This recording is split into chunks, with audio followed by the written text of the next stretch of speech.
Welcome to the What We Do Now podcast. I'm Andy. I'm with What We Do Now, a creative placemaking network in Dumfries and Galloway. We connect people, creatives and community groups, providing support and resources to help everyone work together to create a fairer, more connected community. I'm happy to introduce today our guest, Cam Hunter. Cam is an audio professional, and I would pass over to you now to introduce yourself. Hello, great to be on. My name's Cam. I'm from WWDN, grown up in Dumfries and Galloway, and now I'm based between Edinburgh, Glasgow, WWDN, and I work as an audio professional across these places and beyond. So I work in audio for screen and working for animation companies, doing sound design. I also record bands in Dumfries and Galloway, Scotland, and beyond. I'm also a musician. I play in a rock band as a drummer, which is a lot of fun. And I also organise a lot of events, mostly in the music industry. Again, Dumfries and Galloway, Scotland, and beyond. And beyond. And I hear the drummers are usually the ones you have to watch out for in the bands. Is that true? This is absolutely can confirm.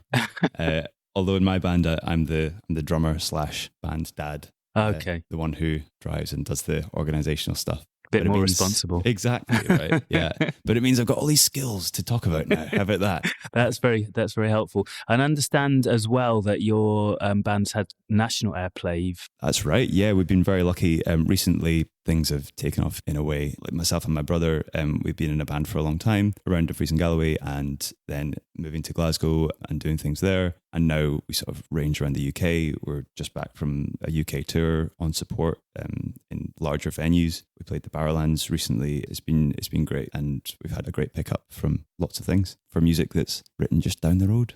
Lovely. And you also do things like event production, audio production. What kind of projects have you been doing? So yeah, through events production, that's mostly linked to the band. I self-promoted our last UK tour, which was 6 shows across Scotland and England, London, Birmingham, Manchester, up to Aberdeen, Edinburgh, all these places. So there's a lot of work that goes into that. A lot of these skills that I think when you're in a band or whatever, you don't quite realize that you're developing. It doesn't, on paper, being in a band doesn't necessarily sound like a huge thing for your CV, but when you actually break down the skills that you have, if you're getting right stuck in, you develop so much. Yeah. So yeah, that's the sort of capacity in which I do events. The ones that I have ran myself are ranging from 100 to 300 cap venues, but I also tour manage our own band, and it's a serious job, tour managing a band at major music festivals like we did Download Festival with 100,000 people. Wow. Sort of how to logistically sort that all out. Very difficult, let me tell you.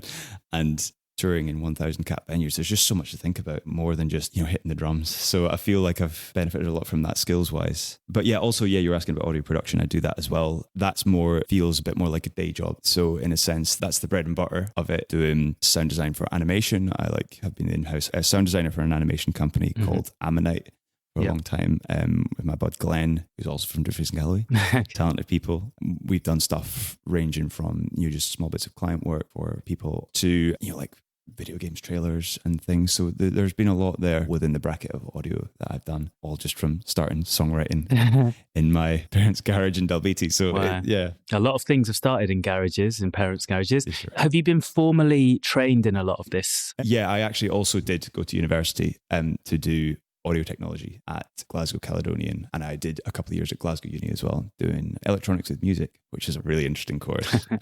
It's like digital electronics design and classical music studies as well. Crazy combo. Yeah. I didn't last long. Oh, really? No, I did a couple of years and then, okay, I think I'm going to do something else. But it was a formative experience, so. Yeah. So moving on to your community work, Cam, you've worked with quite a few organisations that What We Do Now and The Stove have either worked with or are very familiar with. So I know one is, and I know my Scottish isn't great, but it's Up Your Ets. Perfect. Great. So yeah, you did a really interesting project with them. Could you just elaborate on that a little bit? There's an amazing project that I was involved with called Giza Tune. So Up Your Ets, it's an organisation which is designed to sort of empower young musicians in Dumfries Galloway to help them organise their own things, to help collectively decide what they want to do. and impart some skills along the way. So Geese a Tune is a new project, and it's designed to be quite like a comprehensive mentorship program for young musicians in Dumfries and Galloway of all sorts of styles and all sorts of backgrounds. The deal was to bring them together into like a residential recording studio environment across a weekend, so people would receive mentorship through the whole songwriting and production process, so that they would have a finished product ready to go at the end, and to support them as they keep going. So it's designed to be like a comprehensive package. People are really there to support them. Right. And Liam, who spearheaded that, Liam Russell, he's done a great job at bringing together mentors for young musicians. Everyone there was from D&G and was able to bring their particular skills from their genre to the table. We had that applied some singer-songwriters, like folksy kind of stuff. There was like a DJ producer. There was a couple of rock bands. So yeah, we had Rowan from Van Nuys doing the DJ production, who's insanely talented. I think I learned more than anyone else, to be honest, from Rowan. And you had Zoe Bestel and Vin, who did this acoustic stuff. And I was sort of called in to do the rock stuff.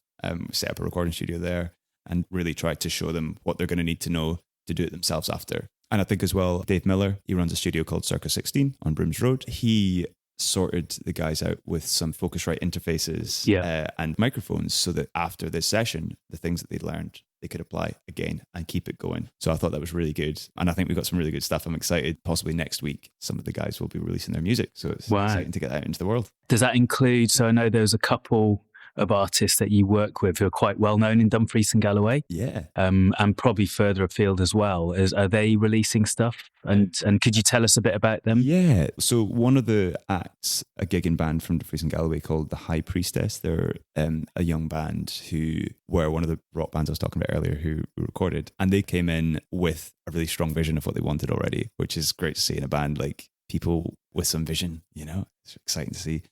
They were huge fans of like this sort of 90s grunge sound, and they wanted to really authentically bring that. Well, like Nirvana and Pearl Jam. Yeah, Nirvana, Pearl Jam, like the Breeders, things like this, Smashing Pumpkins. So I, as a young person, benefited from a similar event like this, where I was able to go and be mentored by Steve Albini. Yep. Who's like a legendary grunge producer. He came to Glasgow. Bizarre that they managed to make it happen. I don't know how they did it. So yeah, I managed to apply some techniques that I learned to these young musicians who then can hopefully go and apply it themselves, And as someone who has lived in the city and Dumfries and Galloway in the countryside or rurally, is there a difference in the requirements for young people sort of entering the music industry? Like what are you having to show in a different way? Yeah, I think there are a couple of things. So I would say, like, first and foremost, that it can be done. That's an important thing. I think there's a lot of young people growing up here who don't even realize that they can do it. And it seems just such a distant and such a far away thing that they would never even consider sort of taking it seriously in a way. So I think that's the first thing. The second thing is it's the network aspect of it. If you don't get out of Dumfries and Galloway much, obviously there's a fantastic network within Dumfries and Galloway that there really is. And this initiative, like what we do now, is great for fostering that. So I think it's so important. Linking up those networks to outside of Dumfries and Galloway are really important to help like musicians grow. Not necessarily that they have to leave to grow, but they can certainly take influence from outside and influence from people who are working in the cities and stuff who like have these wide ranging networks and all sorts of different types of ideas. You're meeting people who are out there doing it, and it makes you realize that, it can be done and we can do it here too. Yeah. You've mentioned both Edinburgh, Glasgow. Obviously we talked about London earlier, and Dumfries and Galloway.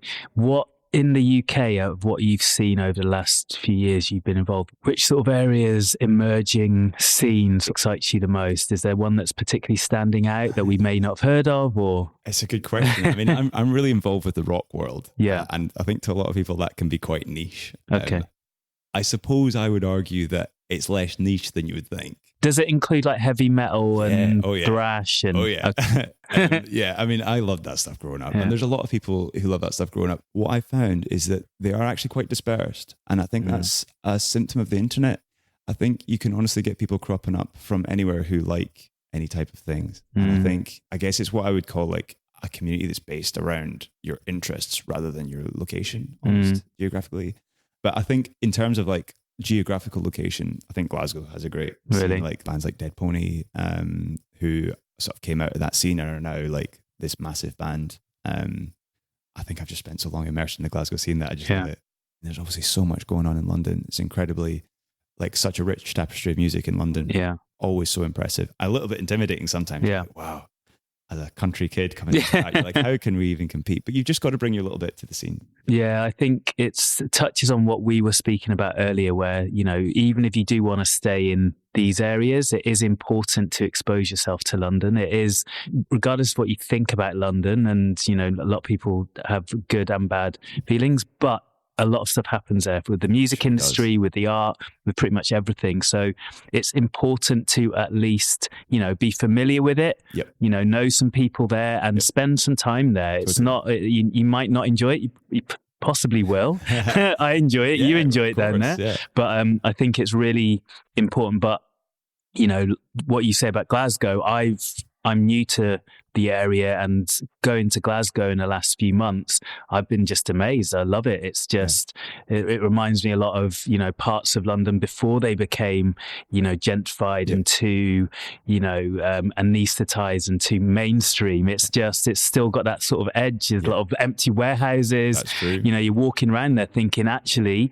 there's projects you could do here. There's huge, big warehouses that are just empty and they're right in the center. Totally. So I think Glasgow is an exciting place. So. I mean, like these places are great to use in an art sense. You have like places like the Glue Factory or Govan Shed, if people haven't heard of these, great places to like film music videos, etc. You know, and I'm sure, I do not doubt there are some places like that in Dumfries and Galloway that could be 100%. amazing event spaces, you know, for people not just from here, from all over perhaps. Yeah. I think, like I'd love to see a stronger link in terms of like the arts ecosystem with Dumfries and Galloway and the rest of it. I think there's a lot of the space, and you touched on this earlier, like the space that's available in D&G, I think would be hugely appealing to artists from the city who are cramped up, paying lots of money for renting artistic spaces, you know. Yeah. There's something to be said for that. And the musicians as well. I just think the two go hand in hand together, like a thriving art scene. There'll be music around, like most of the great art events I've been to, there's musicians playing, and most of the great music events, there's like graffiti or there's art displayed. So I think we need to get them more hand in hand. Like the events that we have, we are trying to get a bit more multi-sensory. So there is, we've had it with music, with art, and having this space. I don't know whether it's the lack of space in some of the cities. You're like, oh, we can't have a band here as well. But here we can have a band. We could have loads of bands and artists. So like we were saying earlier, I think it is exciting what the potential of places like Dumfries and Galloway has. And it's something that we're exploring with the various hubs we work with and the creative placemaking. So that's what I wanted to touch on next. You've been involved in sort of community work and community engagement for a while. You're quite experienced in it. And creative placemaking is, I mean, the terminology is relatively new, but it is just sort of community engagement. It is working with creative people like yourself to find solutions to ongoing problems like transport, accommodation, health, you know, all kinds of things. So in terms of creative placemaking, from your own perspective, what's your introduction to it, and how do you see it in your sort of sphere? Yeah, so I only very recently was introduced formally to the concept of creative placemaking by Matt Baker himself. We had a really interesting conversation about it. And it made me realize that, gosh, like I've been thinking like that for a long time, like subconsciously without kind of realizing it. And of course, it's a very simple concept, but when you formalize it and give it a name almost, you realize, oh, okay, that's actually really powerful. So I guess myself and my brother, we would organize with our mates, and there wasn't that much to do as a kid in Dalbeattie, as a teenager especially. You know, you're watching like MTV at home and stuff, and you're like, right, okay, I want to do that. And how can you do that? You have to do it yourself. You have to make it. Was there even a community centre or? Gosh, I mean, there were things, right? There were things like maybe for younger kids for playing and stuff. There's only so much, I think, that certainly as a teenager, maybe this is just me, maybe other people resonate with this as well, but there's only so much you wanted to engage with that stuff. You wanted to do stuff yourself. You wanted to make it like cool. You wanted it to be. And that's kind of where it started. And we're like, well, you know, let's make some stuff that we want to go to. Like, so we would organize like our own little sort of band nights and stuff in local village halls and stuff. There wasn't much infrastructure for that. There wasn't a music venue. There wasn't any of this stuff. So it was very old school. Even transport, I guess, is... Oh, literally, they got to thank my parents for giving us lifts and stuff, drum kits and PA systems. what a pain. But it was, I mean, I would say it was worth it. You know, it kind of helped us collectivize with our mates and realize, okay, well, if we want to put on a show, we just have to pool our resources and pool our ideas mostly to get it done. You know, there has to be a bit of motivation there, but you can really do stuff yourself. I think that's the crux of it. And that's what like clicked in my mind with what Matt was talking about, creative placemaking. Like you bring people together to make their own decisions about what they want their community to look like. You know, it doesn't just, you know, you shouldn't just be apathetic about it. You know, if you want to see something in your community, you have to collectivize and get people together, but it can be quite an organic thing. And obviously we were doing stuff like that when we were younger without much of a network. But I think people are getting wise to it and they're going, okay, well, let's formalize this stuff. Let's make it even easier. Let's make pathways to do it, just such as this network, which was what was so interesting about it when Matt first mentioned it to me. It made me immediately sign up to it and go, well, I'm absolutely on board with that. Yeah, let's do it. I think it's interesting what you've said. Like a lot of people are already doing this. And when they hear what creative placemaking are, they're like, oh, well, that's an interesting term. But yeah, that's something that I've done since I was, I was a teenager. I'll just point out Matt Baker is the CEO of the Stove Network, which basically coordinates what we do now. So we're part of the Stove. And then one of the things you've been doing, you've both been a mentee and a mentor. I mean, I used to do sort of training when I was a bit younger. And one of the great things is whenever you're teaching someone, you learn the subject more. So there was this process we did is like writing the training for someone to train that. Yeah. And that made you look at it from like a different perspective and much more clarity and concise. And then you could just keep going to next levels, like write it to train the trainer to train. So it could just like to infinitum. But each time you teach someone, you get better at your subject. And is that something that you found with? Oh, so much so, yeah. I was thinking about this earlier. There's like a magic moment when, and I was thinking about this with the Steve Albini reference earlier. That wasn't just a name drop, you know? Like there's a point to it. When you've learned something off someone and then you can pass that skill on, there's like two magic moments happening there. Like obviously it's great when you can learn some really high level skills from someone. Like that's amazing. But what's even more amazing is when you can again pass it on. That's another magic moment when, okay, right, I've learned this from someone. That's really it in action, isn't it? You can then pass it on again and then hopefully that can be disseminated and passed on through people. It's like a pipeline for skills, isn't it? And you know, like being in the music industry, I'm lucky enough to be working with people who are really knowledgeable and you can learn from them and then you can bring those skills back. And isn't that an amazing thing to be able to create a pipeline from like amazing industry professionals to, and I think, you know, people who are maybe involved in music industry or doing anything outside Dumfries Galloway, if they bring that in to people, I think it can make such a difference. It's interesting, like watching you and like listening to you talking, the enthusiasm you have when you talk about like helping the sort of next generation. And, you know, I feel, you know, a lot of people aren't able to do what you do. Like they can't live off their music. So, but they could still teach, like just because people haven't made it. Sometimes it's just a quirk of luck or whatever. I mean, what's making so it'd be it anyway? Great. Yeah, exactly. But it would be great if they were sort of introduced to this as a, you know, you don't have to necessarily be a success, like a money-making musician. No, you can teach younger people. Money-making barely, by the way. Yeah, okay. But like you could teach younger people and give them the aspiration, and it feels from talking to you that, you know, you seem to have got a lot of enjoyment out of seeing people like High Priestess and Laura Curry achieving things almost as much as like yourself. I mean, we all want to succeed, but if you can help someone, it's maybe if not the best thing, it's the next best thing. Yeah, totally. Like I've heard it said before, and I'm sure some people have opinions on this phrase, but that, what is it? A rising tide lifts all boats. Yeah. You know, and I think that is true.